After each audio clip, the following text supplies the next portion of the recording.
नमस्कार, शाम के 5 बज चुके हैं और एक बार फिर से हम आपके साथ हाजिर हैं। मैं हूं आपके साथ फिरोज जैदी। आपके पसंदीदा शो देश जानना चाहता है, जिसमें हम वो बताते हैं जो देश जानना चाहता है।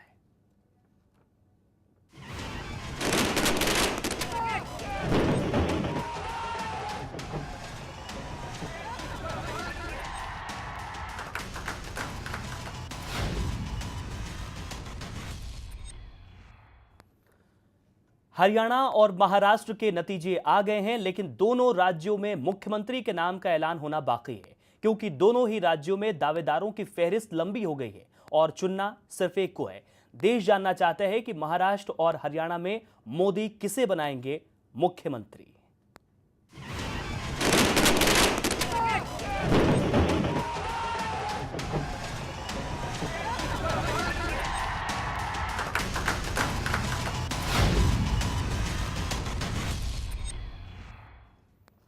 महाराष्ट्र में सीएम के नाम पर फैसला तो दूर की बात है, गठबंधन पर भी फैसला नहीं हो पाया है। शिवसेना को इंतजार है कि पहल बीजेपी की तरफ से होगी, तो बीजेपी चाहती है कि शिवसेना फैसला करे, क्योंकि एनसीपी तो पहले से समर्थन देने के लिए तैयार बैठी है। लेकिन देश जानना चाहता है कि मोदी दोनों राज्यों के लिए कब चुनेंगे मुख्यमंत्री।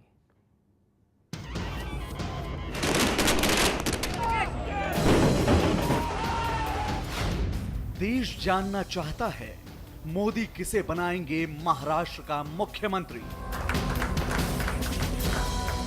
देवेंद्र का काम विधानसभा की इसमें हमने देखा है, पिछले टाइम में काम अच्छा है, सबको लेके चलने की मनीषा है। लेकिन पार्टी का निर्णय जो भी वरिष्ठ नेतागण जो डिसाइड करेंगे उसके आधार पे निर्णय होगा, वो सभी को मान्य रहेगा। देश जानना चाहता है मोदी किसे बनाएंगे हरियाणा का मुख्यमंत्री। नहीं, मैं रेस में नहीं हूं, लेकिन पार्टी जिसको भी तय करेगी हम उसके साथ मिलकर हरियाणा में तरक्की और विकास करेंगे। देश जानना चाहता है क्या विदर्भ से होगा महाराष्ट्र का मुख्यमंत्री।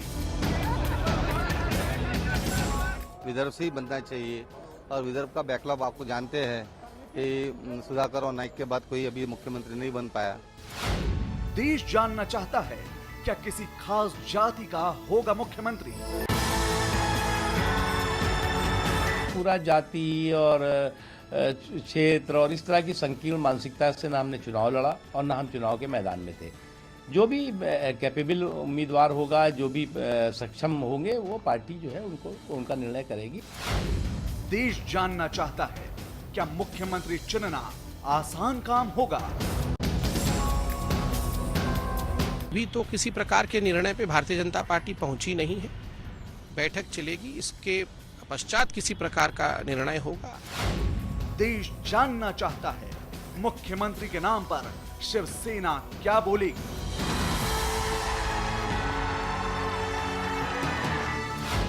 देश जानना चाहता है क्या बीजेपी सिर्फ एक पार्टी से समर्थन लेगी। देखिए, जो लोग महाराष्ट्र का हित चाह रहे हैं, जो लोग महाराष्ट्र का विकास चाहते हैं, वो सब हमारे साथ आने के लिए तैयार है और हम उन सबका सहयोग लेंगे। देश जानना चाहता है मुख्यमंत्री चुनने में संघ की कितनी चलेगी। जैसा 1995 में सरकार थी, उसी प्रकार की सरकार अभी 2014 में बनेगी। प्रधानमंत्री नरेंद्र मोदी ने महाराष्ट्र और हरियाणा में दोनों चुनाव को खुलकर लीड किया। 11 रैलियां हरियाणा में की, 27 रैलियां महाराष्ट्र में की। तो अब देश जानना चाहता है कि मोदी किसे बनाएंगे महाराष्ट्र का मुख्यमंत्री। ये सवाल नंबर 1 है। और इसके अलावा सवाल नंबर 2, मोदी किसे बनाएंगे हरियाणा का मुख्यमंत्री। इन दोनों राज्यों का मुख्यमंत्री कौन होगा और पसंद किसकी होगी, सबसे ज्यादा गौर किस बात पर होगा, ये तमाम सवाल हैं। तमाम खास मेहमान भी हमारे साथ जुड़ रहे हैं। BJP spokesperson Asifa Khan ji हमारे साथ जुड़ चुकी हैं और इसके अलावा NCP spokesperson Arvind Tripathi ji भी हमारे साथ इस वक्त जुड़ चुके हैं। सरफराज आरजू जी भी हमारे साथ वरिष्ठ पत्रकार जुड़ चुके हैं। आप सभी का स्वागत है। आसिफा खान जी, मेरा पहला सवाल आपसे ही है, क्या दिल्ली से भेजे जाएंगे मुख्यमंत्री या फिर विधायक दल का चुनाव होगा और उसके बाद ही वहीं से मुख्यमंत्री चुना जाएगा। देखिए, मैं आपको 2-3 इम्पोर्टेंट बातें आपके ध्यान पर लाना चाहती हूँ। महाराष्ट्र एंड हरियाणा, ये दोनों राज्यों का जो चुनाव हुआ है ये बहुत महत्वपूर्ण है बीजेपी की हिस्ट्री में, पॉलिटिकल हिस्ट्री में, क्योंकि Maharashtra is a financial hub और हरियाणा भी एक बहुत बड़ा इकोनॉमिक स्टेट है। और दोनों ही राज्यों में हिस्ट्री में पहली बार बीजेपी ने बहुत बढ़िया प्रदर्शन किया है, बहुत अच्छे नंबर्स लाए। यही नहीं, जो एक प्रण था बीजेपी का कि हमें कांग्रेस मुक्त भारत बनाना है, उसमें ये 2 माइलस्टोन है जो बहुत खूबी से निभाए हैं। आप देखिए जो सीट्स का इजाफा हुआ है, हरियाणा में 9 सीट से पूरी फुल मेजोरिटी तक पहुंची है, 49 सीट्स आ चुकी है। इसी तरह महाराष्ट्र में देखिए, महाराष्ट्र में जो वोटिंग परसेंटेज राइज हुआ है 100%। आसिफा जी, क्या जो हंग असेंबली देखने को हमको महाराष्ट्र में मिल रही है उसकी वजह से आपको मुख्यमंत्री चुनने में दिक्कत होगी, ऐसा लग रहा है? नहीं, मेरे ख्याल में बीजेपी अभी बहुत स्ट्रांग पोजीशन में है। और बीजेपी 1995 में जो बीजेपी और शिवसेना का गठबंधन था तब एक अलग पोजीशन थी। आज बीजेपी कहीं ज्यादा पावरफुल इमर्ज हो करके देश के सामने आई है। आप देखिए सीट्स जो लेकर के आई है, it's the single largest party और बाकी तमाम पार्टियों को पीछे छोड़ दिया। It's a role reversal. कभी बीजेपी 3rd पोजीशन पर हुआ करती थी और कांग्रेस 1st पोजीशन पर हुआ करती थी, लेकिन आज बीजेपी के पास सारे विकल्प खुले हैं। और हमारा मानना है कि पार्लियामेंट्री बोर्ड जब पार्टी की बैठेगी तो देश के हित में, महाराष्ट्र के हित में और महाराष्ट्र की जनता के हित में, जिन लोगों ने मोदी जी पर विश्वास दिखाया है, देखिए सारे ऑप्शंस खुले हैं और शाम तक या देर रात तक ये फैसला हो जाएगा।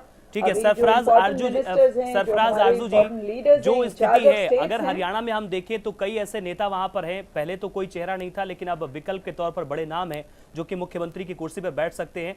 तो क्या लगता है कि मोदी के करीबी होने का किसी नेता को फायदा मिलेगा या फिर मेरिट के आधार पर ही नरेंद्र मोदी मुख्यमंत्री चुनेंगे?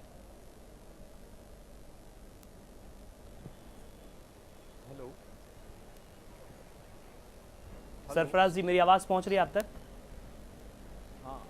जी हाँ, आपकी आवाज़ पहुंच रही है। मैं ये समझ रहा हूँ कि महाराष्ट्र में जो है सूरत हाल जितनी आसानी से बयान की जा रही है उतनी आसान होगी नहीं, बल्कि मैं तो ये तक कहने को तैयार हूँ कि महाराष्ट्र के लिए जो है अब बुरे दिन आने वाले हैं। वजह उसकी ये है कि किसी पार्टी को क्लियर मैंडेट नहीं मिला है। बीजेपी 122 सीटें लेकर नंबर 1 पर तो ज़रूर है, लेकिन वो अभी भी जो है मेजॉरिटी का जो फिगर है उसको पार करने की जो है पोजीशन में नहीं है। सूरत हाल ये है कि अगर जिसको कहते हैं कि मजबूरी के आलम में शिवसेना से जो है समझौता कर लिया गया या हाथ मिला भी लिया गया, सरफराज जी बुरे दिन आने वाले हैं, क्या आपका इशारा इस तरफ है कि एक स्थिर सरकार महाराष्ट्र को नहीं मिलने वाली है जो अभी नतीजा पॉलिटिकल महाराष्ट्र में पॉलिटिकल, हाँ जी मैं यही कहने जा रहा हूँ कि महाराष्ट्र में पॉलिटिकल इनस्टेबिलिटी के दिन आने वाले हैं। और अगर शिवसेना के साथ भी अगर हाथ मिलाया गया तो मैं समझता हूँ कि वो जिसको कहते हैं ना कि दिल से दिल नहीं मिल रहा है, आप हाथ तो मिला रहे हैं लेकिन दिल से दिल नहीं मिलेगा। इसलिए जो है मैं समझता हूं कि अगर सरकार बन भी गई तो उसमें जो है उथल पुथल का सिलसिला जारी रहेगा।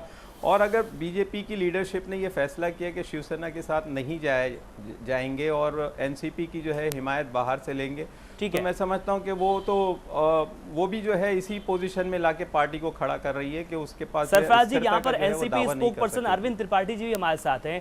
अरविंद जी, मेरा सवाल तो आपसे यही है कि पूरी बीजेपी एक से बढ़कर एक, जितने बड़े नेता थे, चाहे वो प्रधानमंत्री नरेंद्र मोदी क्यों ना हो, अमित शाह क्यों ना हो, उनके छोटे नेता भी क्यों ना हो, सभी एनसीपी को नेचुरली करप्ट पार्टी पूरे चुनाव में कह रहे थे और आप सीट भी कम लेकर आए। उसके बाद भी नतीजा आते ही फौरन आपने समर्थन कर दिया, क्या रणनीति इसके पीछे?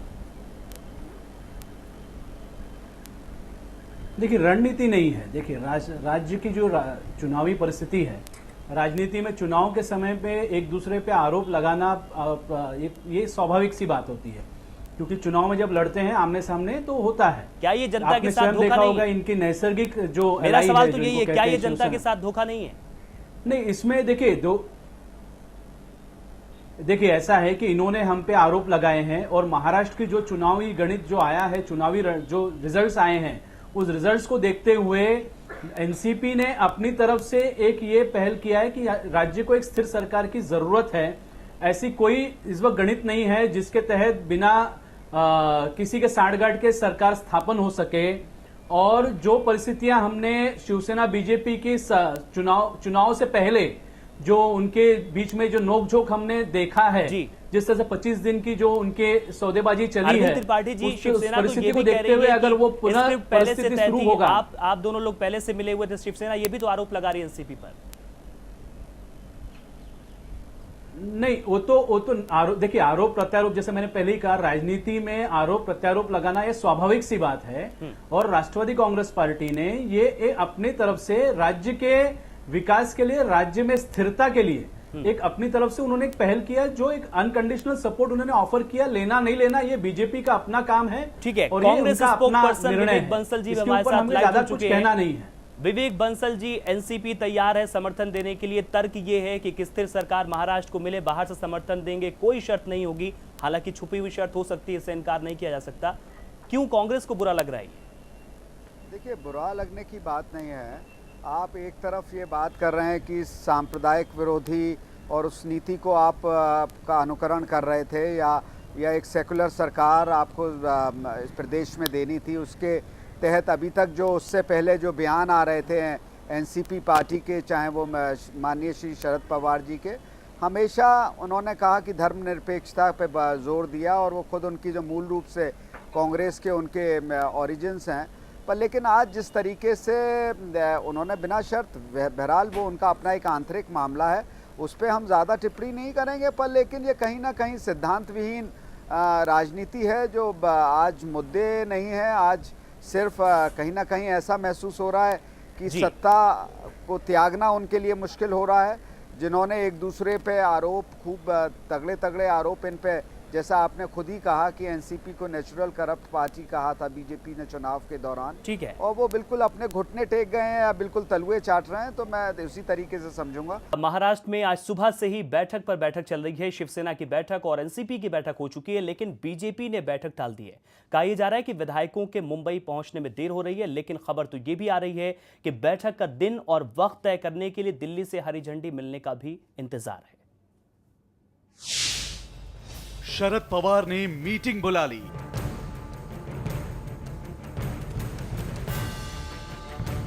उद्धव ठाकरे ने माथा पच्ची कर ली।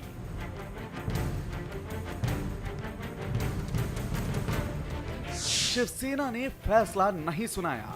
इस बारे में कोई बात हुई नहीं है, समय आने पर उस बारे में आपको पता चलेगा। चलिए, धन्यवाद, जय महाराष्ट्र। क्योंकि बीजेपी ने मीटिंग टाल दी। और जब केंद्रीय निरीक्षक आदरणीय राजनाथ जी और आदरणीय नड्डा जी का दिन समय तय होगा, उस समय भारतीय जनता पार्टी के नवनिर्वाचित विधायकों की या विधायक दल की बैठक विधान भवन मुंबई में हम आयोजित करेंगे। महाराष्ट्र बीजेपी में सब ठीक तो है। थैंक यू, धन्यवाद, सत श्री अकाल।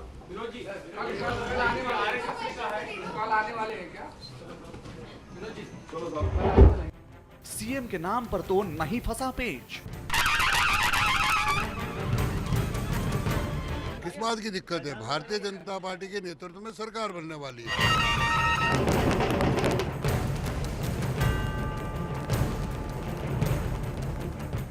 बीजेपी कह रही है कि कहीं कोई दिक्कत नहीं है, सब ठीक है, तो फिर नतीजे आने के 24 घंटे के बाद भी यह तय क्यों नहीं हो पाया कि महाराष्ट्र और हरियाणा में सीएम कौन बनेगा? अगर शिवसेना और एनसीपी के विधायक मीटिंग के लिए इकट्ठा हो सकते हैं, तो बीजेपी के विधायक क्यों नहीं पहुंच सकते?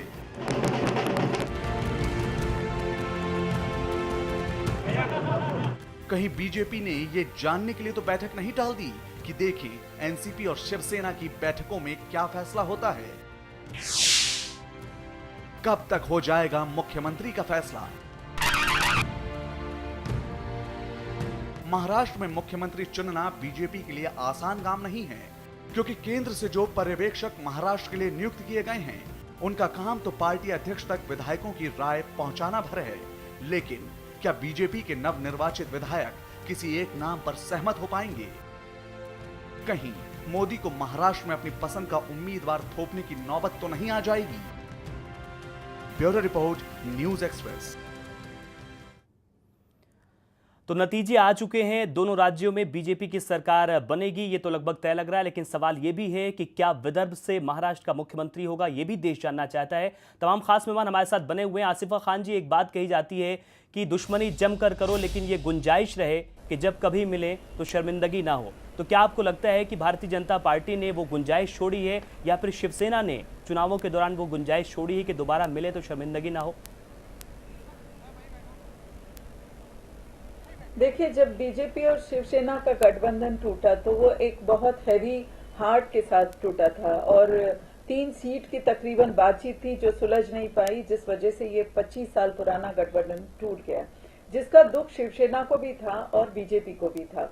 और जब ये नतीजे आए तो खुल के सामने ये बात आ गई कि कौन सच था उस वक्त। बीजेपी उन 3 सीटों से कहीं ज्यादा सीट लेकर आई है, इसलिए एक स्ट्रांग पोजीशन पर बीजेपी आ चुकी है, जो बीजेपी के हित में एक काम हुआ है। अभी मैं आपके जो सारा फीडबैक देख रही थी, आप मुख्यमंत्री के चुनाव के लिए उम्मीदवार की जो बात कर रहे हैं, या जो भी एक असमंजस की स्थिति बता रहे हैं, दरअसल बीजेपी ने जब प्रेस कॉन्फ्रेंस की, बीजेपी पार्टी प्रेसिडेंट ने तो बता दिया कि बीजेपी सरकार बनाने जा रही है दोनों राज्यों में। और जब उन्होंने कह दिया ये तो आसिफा खान जी सब यही तो जानना चाहता है, कैसे यही कार्ड्स हैं जो बीजेपी ठीक ढंग से ठीक समय पर खोलेंगी और आप सबको पता चल जाएगा। बहरहाल एक बहुत इंपॉर्टेंट चीज भारतीय राजनीति में हुई है, जिस पर मैं आपका ध्यान लाना चाहती हूँ। 15 या 20 सालों से भारतीय राजनीति में कोalition गवर्नमेंट की एक फैशन आ गई थी, एक ट्रेंड आ गया था, एक पोजीशन ऐसी आ गई थी जहां केंद्र में और राज्यों में भी हम कोalition की सरकारें देखते आए थे। अब ये जो दौर शुरू हुआ है 2014 से, तो हम देख रहे हैं काफी पैन इंडिया अगर पिक्चर देखा जाए तो अब सिंगल लार्जेस्ट पार्टी बनकर के फिर भारतीय राजनीति आसिफा खान पार्टी की ओर बढ़ रही है। शिवसेना नेता अनिल देसाई ने कहा है कि जब तक बीजेपी की तरफ से कोई प्रस्ताव नहीं आता, गठबंधन या समर्थन देने के बारे में उद्धव ठाकरे बयान नहीं देंगे। अब उस बारे में शिवसेना पक्ष प्रमुख उद्धव जी के पास जिस तरह से सामने से जो कोई अटकलें बन रही है, जिस तरह से मीडिया में भी बातें हो रही है, जब कोई ठोस प्रपोजल किसी प्रकार का आएगा, प्रपोजल आने के बाद में उस प्रकार पर उद्धव जी बयान करेंगे, क्योंकि ऐसे ही जो अटकलें जो चल रही हैं मीडिया में, उसके ऊपर कोई बयानबाजी करना इस वक्त ठीक नहीं है। NCP spokesperson Arvind ji भी हमारे साथ लगातार बने हुए, तमाम खास मेहमान हमारे साथ हैं। अरविंद जी, जिस तरीके से चुनाव नतीजे आए भी नहीं पूरी तरीके से, उससे पहले ही एनसीपी ने ऐलान कर दिया समर्थन का, क्या खुलकर बीजेपी के साथ सरकार बनाने को भी एनसीपी तैयार है? नहीं, फिलहाल जो बात है हमारी, और बात पहले ही बता दूं कि चुनाव नतीजे भले पूर्ण नहीं आए थे, लेकिन ट्रेंड्स आ चुके थे और ये मोटा मोटी तय हो चुका था कि किसी की भी बहुमत नहीं से पूरी हो पा रही है, और उसके बाद ही इस तरह का निर्णय लेने का काम किया गया। और सरकार को बिना शर्त बाहर से समर्थन देने की बात हमने कही है। सरकार में इस वक्त शामिल होने की कोई बात ऐसी नहीं है, ना तो हमारी उनसे बीजेपी से कोई बात हुई है, ना बीजेपी हमने उनसे कोई बात की, ना उन्होंने हमसे कोई बात की। ठीक है, विवेक बंसल जी, 15 साल तक एनसीपी को लेकर आपने सरकार चलाई, मुख्यमंत्री हमेशा कांग्रेस का ही रहा।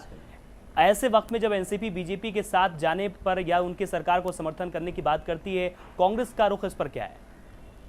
देखिए, बड़े आश्चर्यजनक बात लगती है। बहुत इनकी जो पोजीशनिंग है इस समय बहुत अपने आप में अचंभित करने वाली है। बहरहाल, और मैं यही कहूँगा कि ये साथ टूटा, इसका नुकसान शायद दोनों को रहा राजनीतिक रूप से, और ये घटक इसका यहाँ प्रभाव था महाराष्ट्र में, और टूटने के बाद कहीं ना कहीं दोनों को इसका नुकसान पहुँचा है। और ये मुझे बहुत खेद का विषय है कि जिस तरीके से इन्होंने बिना शर्त समर्थन भारतीय जनता पार्टी को दिया है, वो इनका जो एग्जिस्टेंस, हमेशा माननीय शरद पवार जी इस बात को कहते थे कि धर्म विरोधी हम जो सेकुलर फोर्सेस के साथ हैं, हम सेकुलर फोर्सेस की को मजबूत करेंगे। आज जिस तरीके से उन्होंने जो स्टैंड लिया है वो दुर्भाग्यपूर्ण है।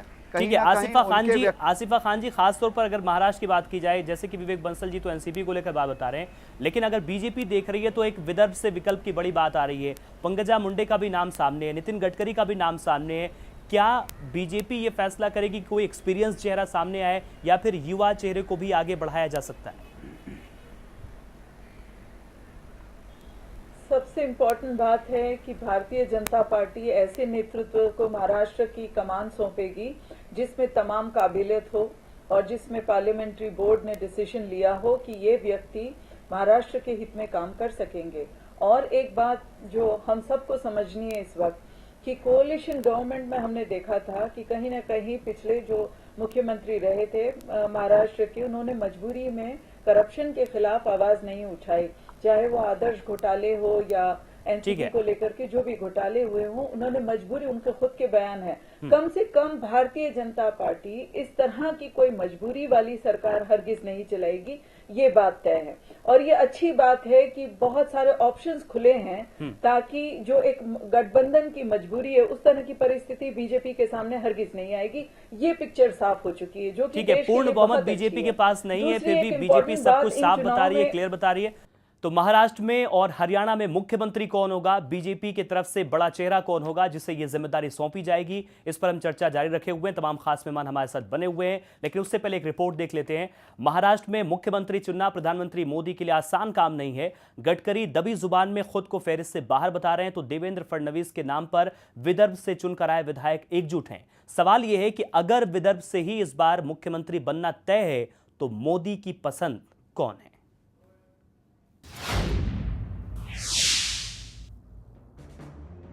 बीजेपी ने महाराष्ट्र में सबसे अच्छा प्रदर्शन विदर्भ में किया है। यहां की 62 में से 44 सीटों पर पार्टी ने जीत दर्ज की है। बीजेपी के एजेंडे में अलग विदर्भ राज्य का मुद्दा अरसे से रहा है। विदर्भ से पार्टी के जो नेता विधायक चुने गए हैं, उनका कहना है कि वो तो अलग विदर्भ के मुद्दे पर ही चुनकर आए हैं और उनकी मांग पूरी हो सके, इसके लिए विदर्भ के इलाके से ही सीएम चुना जाना चाहिए। तो क्या प्रधानमंत्री नरेंद्र मोदी विदर्भ के इलाके से ही मुख्यमंत्री बनाएंगे? ये हमारा नेचुरल क्लेम है, नैसर्गिक हमारा क्लेम है, विदर्भ से ही बनना चाहिए। और विदर्भ का बैकलॉग आपको जानते हैं कि सुधाकर और नाइक के बाद कोई अभी मुख्यमंत्री नहीं बन पाया, तो हम सब लोगों का एक मुख्य ऐसा कहना है कि विदर्भ से ही मुख्यमंत्री बनना चाहिए। इस विदर्भ के 62 असेंबली सेगमेंट में से 44 में से भारतीय जनता पार्टी चुन के आई है और मुद्दा था पृथक विदर्भ राज्य बनने का। तो मुख्यमंत्री से ज्यादा जरूरी है कि पृथक राज्य का निर्माण अभी होना अनिवार्य है और भारतीय जनता पार्टी ने अभी इस तरीके की पहल करनी चाहिए। अलग विदर्भ का मुद्दा छोड़ने का कोई कारण नहीं है, क्योंकि यह अलग विदर्भ का मुद्दा कोई भाजपा का आज का नहीं है। ये अनेक सालों से भारतीय जनता पार्टी विदर्भ के मुद्दे के साथ लड़ रही है और विदर्भ निश्चित रूप से आने वाले समय में बनेगा। भारतीय जनता पार्टी का जो भी मुख्यमंत्री होगा वो महाराष्ट्र का होगा, और जहाँ तक लग रहा है कि विदर्भ का होना चाहिए, लोगों की भावना है, ये हमारे वरिष्ठ पदाधिकारी उसका ख्याल रखेंगे। देवेंद्र का काम विधानसभा की इसमें हमने देखा है, पिछले टाइम में काम अच्छा है, सबको लेके चलने की मनीषा है, लेकिन पार्टी का निर्णय जो भी वरिष्ठ नेतागण जो डिसाइड करेंगे उसके आधार पे निर्णय होगा, वो सभी को मान्य रहेगा। नागपुर का बनना चाहिए, इससे अच्छी बात दूसरी क्या हो सकती है। नागपुर का मुख्यमंत्री बनेगा तो नागपुर के विकास के लिए और नागपुर के गौरव में 4 चांद लग जाएंगे।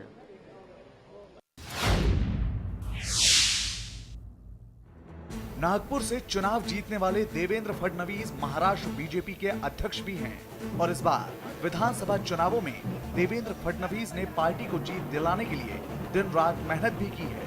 सुधाकर राव नाइक के बाद विदर्भ से अब तक कोई सीएम भी नहीं बना है। जाहिर है देवेंद्र फडणवीस के नाम पर मोदी मोहर लगा सकते हैं, क्योंकि चुनावी रैलियों में भी मोदी ने विदर्भ के किसानों का मुद्दा उठाया था और हालात बदलने का विदर्भ के लोगों से वादा किया था। Bureau report, news express. BJP नेता राजीव प्रताप रूडी ने कहा है कि महाराष्ट्र में शिवसेना या एनसीपी से समर्थन लेने पर फैसला गहन विचार विमर्श के बाद ही होगा। जो समर्थन का विषय है उस पर एक बार गहन विचार विमर्श उठेगा। गहन विचार विमर्श के पश्चात जो पार्टी के शीर्ष नेतृत्व का निर्णय होगा उसके अनुसार ही हम भारतीय जनता पार्टी का निर्णय महाराष्ट्र में करेंगे। तमाम खास मेहमान हमारे साथ बने हुए हैं। आसिफा खान जी BJP spoke person, Vivek Bansal Congress spoke person, Arvind Tripathi जी एनसीपी स्पोक पर्सन और इसके अलावा वरिष्ठ पत्रकार सरफराज आरजू जी भी हमारे साथ हैं।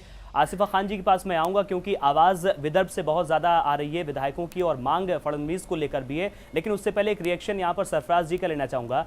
सरफराज जी, 44 सीट विदर्भ से आई है बीजेपी के पास, क्या ये बड़ा दबाव होगा फडणवीस को मुख्यमंत्री बनाने के लिए, या फिर इसके आगे भी बीजेपी सोच सकती है कुछ? ये बड़ा दबाव बीजेपी के लिए इंटरनली तो हो सकता है, लेकिन अगर आप इसको बाहर देखें, शिवसेना का स्टैंड विदर्भ के ताल्लुक से क्या है और वो लोग क्या सोचते हैं, और उन्होंने जो अपनी बातों में इस चीज़ का इजहार किया है कि उनकी शर्त ये होगी कि विदर्भ के मुद्दे को जो है भूल जाएं, तो ऐसी सूरत में जो एक कॉन्ट्रडिक्शन पैदा हो रहा है कि पार्टी जो है वो एक विदर्भ के लीडर को ला रही है और उनका पार्टी को सपोर्ट करने वाली जो पार्टी है शिवसेना है, वो जो है विदर्भ के मुद्दे को जो है एक अलग ही नज़र देखती है। तो मैं समझता हूँ कि ये फिर कॉन्ट्रडिक्शन की जो है एक बात पैदा हो रही है, और हो सकता है कि आज की तारीख में फडणवीस साहब का नाम जो है अनाउंस करके लीडर की हैसियत से जो है शिवसेना के लिए भी जो है दरवाजे हिमायत के हासिल करने के जो है वो बंद हो सकते हैं। तो ऑप्शंस जो है वो सिर्फ नामों की हद तक नहीं है, बल्कि ऑप्शंस में जो है बाहर वाले आपके जो दूसरी सहयोगी पार्टियां जो हो सकती हैं, ठीक है, वो क्या मशवरा दे रही हैं उसको भी जो है मद्देनजर रखना बहुत जरूरी है। यकीनन हर एडवाइस, हर मशवरे को आगे नजर बनाकर बीजेपी उस पर आगे बढ़ना चाहेगी।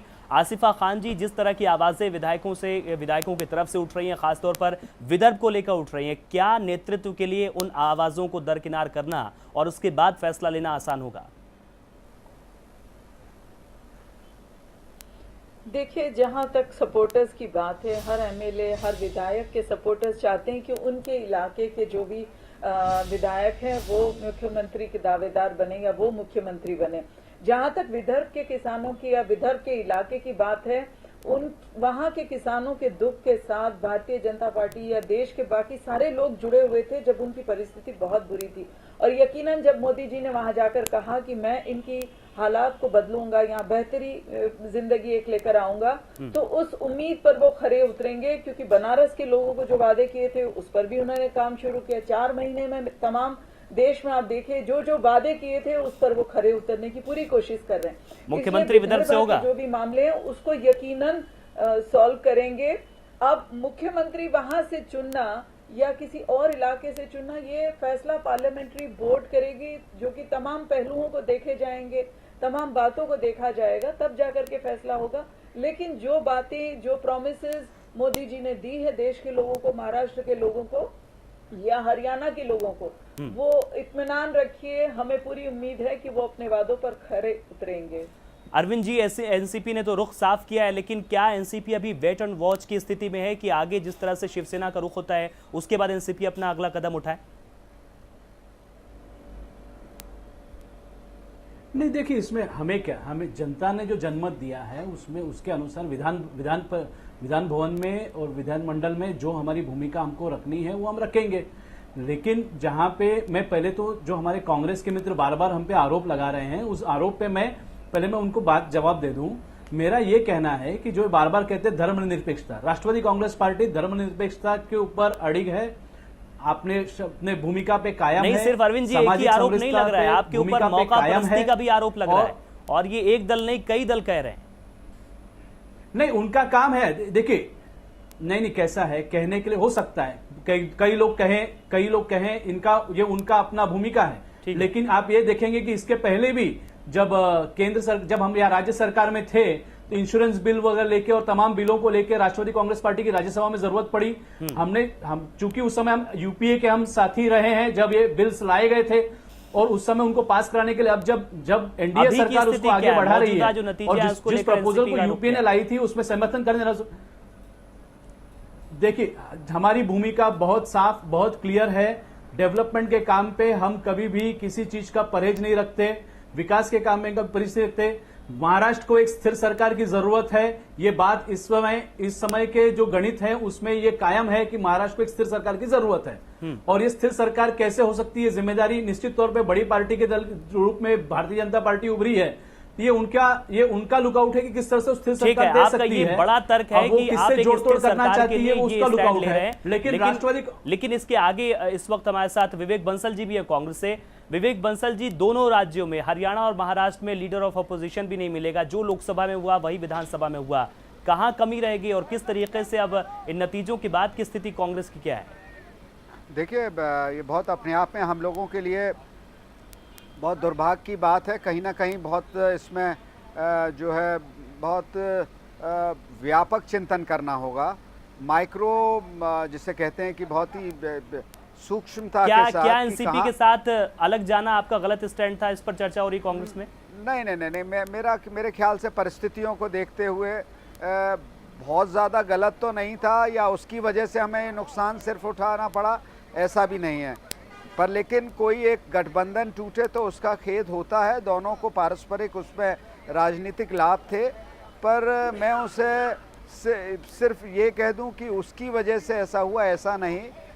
कहीं ना कहीं हम लोग जनता की अपेक्षाओं को, हमारा नेतृत्व कहिए उन प्रदेशों में उनके अनुरूप कार्य नहीं कर पाया। कहीं ना कहीं तो कमी रही है। देखिए, हम सब चीजें ये कह दें ठीक है, कि इस कारण हुआ या हमारी परफॉर्मेंस, जरूर वो तो आप चर्चा करेंगे और निश्चित तौर पर उसमें पार्टी में चर्चा होनी भी चाहिए। राहुल गांधी ने कह भी दिया कि जमीनी स्तर पर इस पर शुरुआत करेंगे। सरफराज आरजू जी, एक छोटा सा रिएक्शन मैं आपका भी चाहूंगा, क्योंकि कहा यह जाता है पॉलिटिक्स में खासतौर पर यह कहा जाता है कि कुछ इस तरह रस्म दुनिया निभाया हमने, दिल मिले ना मिले हाथ मिला लेंगे। क्या ऐसी स्थिति में अब शिवसेना और बीजेपी दोनों है? क्योंकि शिवसेना तो ये कह रही है कि कोई सम्मानजनक ऑफर आना चाहिए। ये सम्मानजनक ऑफर का मतलब क्या निकल रहा है? ये सम्मानजनक लफ्ज़ जो है, इसी के अंदर जो है सारी कहानी छुपी हुई है जी। और सम्मानजनक के माने ये है कि आप हमको जो है 2.5 साल के लिए जो है चीफ मिनिस्टर का ओहदा दीजिए, आप हमारी मर्जी के जो है पोर्टफोलियोज हमको दीजिए, तो ही बात जो है सम्मानजनक कहलाएगी। तो आज की तारीख में बीजेपी जो है डिक्टेट करने की टर्म्स में नहीं है। आज की तारीख इस पोजीशन में शिवसेना है कि मोल भाव करे, बार्गेन कर सके, करेंगे कि वो मोल भाव बार्गेन करने की पोजीशन में ही है, ठीक वही है। और उसके बाद जो है नंबर जो आता है वो एनसीपी का आता है। तो अगर एनसीपी के साथ जाने में जो खतरात बीजेपी की लीडरशिप को नज़र आते हैं, और बाहर से समर्थन लेने का मामला जो होता है वो बिल्कुल एक ऐसी चीज़ है कि आपके सर पर हमेशा तलवार लटकती रहेगी कि कब एनसीपी जो है आपके पैरों के नीचे से जो है कालीन को खींच ले। तो ऐसी सूरत में जब अगर बीजेपी की लीडरशिप अगर ये चाहती है, बीजेपी की लीडरशिप चाहती है कि उसको इस्तेहकाम हासिल हो, रियासत में जो है मुस्तकबिल में जो है तरक्की के काम हो सके, तो उसको एक ऐसा अरेंजमेंट करना पड़ेगा जिसमें जो है शिवसेना को जो है साथ में लेके चले। और आज की तारीख में यही बात होगी कि टर्म्स जो हैं वो तय करने का काम जो है उद्धव ठाकरे करेंगे, ना कि अमित शाह साहब।